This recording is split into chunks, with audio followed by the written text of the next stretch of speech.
The next sentence reads, my wife left me last week and she refuses to tell me where she is staying now.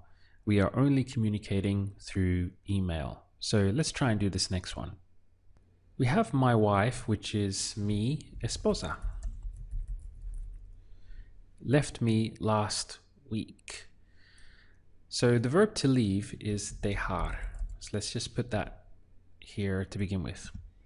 Now we have a definitive point in time here, last week, right?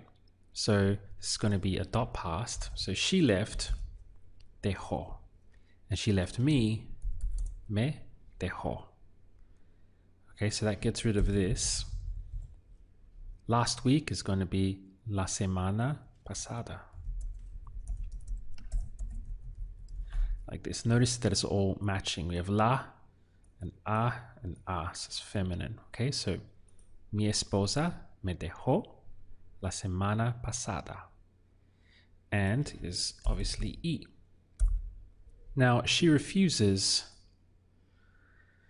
Okay, so the verb to, I'll put this in a different color to make it easier to spot. The verb to deny or to refuse is negar. Think of negate in English, negar. And this verb is often used reflexively in Spanish. So we have negarse. We're going to use it reflexively in this instant. So the se goes up front, right? Get rid of this to represent herself. And this E in the present tense actually gets split into IE. So we would get se niega for she refuses to. Se niega. To tell me, decirme. And where, we'll just get rid of this, donde.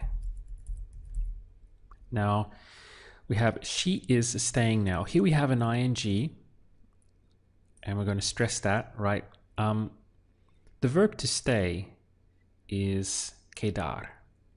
So we'll just throw it up here. Quedar means to stay. And again, in Spanish, this is more often than not used reflexively, so it becomes quedarse. But we have to bear in mind that we're talking about this ing tense, right? So just quedar on its own would go to quedando, right? That ando sounds with the ing because it's an AR verb. And this would be está, right? Again, because we're talking about this ing. Donde está quejando? But remember that because this verb is being used reflexively, we have to put that reflexive pronoun somewhere, and it gets tagged onto the end of this. And now this would grab an accent to help with pronunciation. So she refuses to tell me where she is staying. So se niega or se niega decirme dónde está quejándose. She is staying herself. Sounds strange to us in English. And then we have the now, which is going to be ahora. So hopefully you're remembering some of the past modules. Basically here it's easy because we're just using quedar to quedando and está quedando. But what makes it look strange is that because the verb is being used reflexively, we need to throw that reflexive pronoun in somewhere. And so we're going to tag it on to the end. So está quedándose ahora. Now in the next line we are only communicating through email. First of all, they're going to throw this only way up front. So we have solo and we are communicating. This is another ing, and the verb to communicate is comunicar. So let's just put that in first, right? So it would be, again, with the ing tense, estamos comunicando, because comunicar goes to comunicando, again the ando sound for the ing with AR verbs. Now here's the thing, comunicar is often used reflexively, and again in this instance it's going to be reflexive.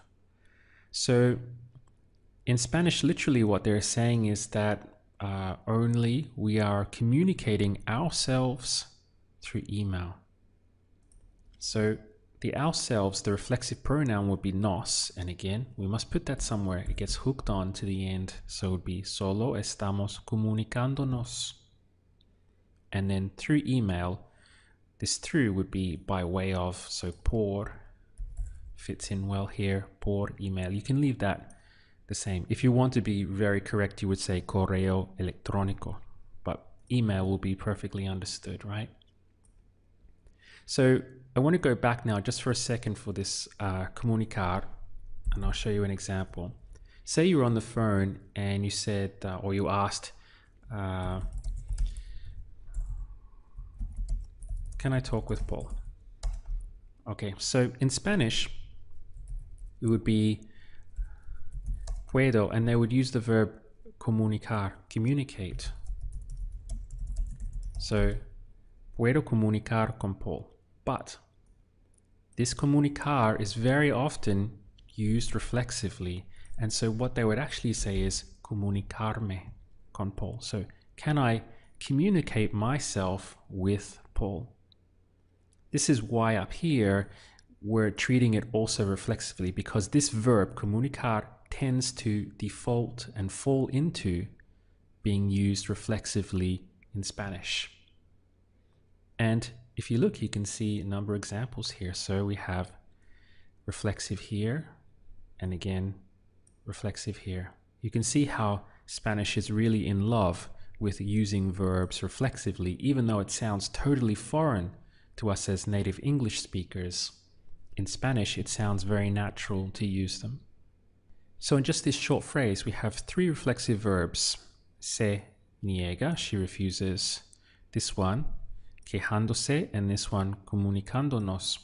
Now these ones are the ing with reflexive in both cases. See ing here, comunicando with the reflexive pronoun here. So these two are in the same family, and this one is just reflexive. It's not being, sorry, this one, yes, is reflexive, but it's not the ing. So just in this short phrase, you can see how important it is to have a handle on these reflexive verbs, both when they're treated normally and when they're treated as part of this ing tense.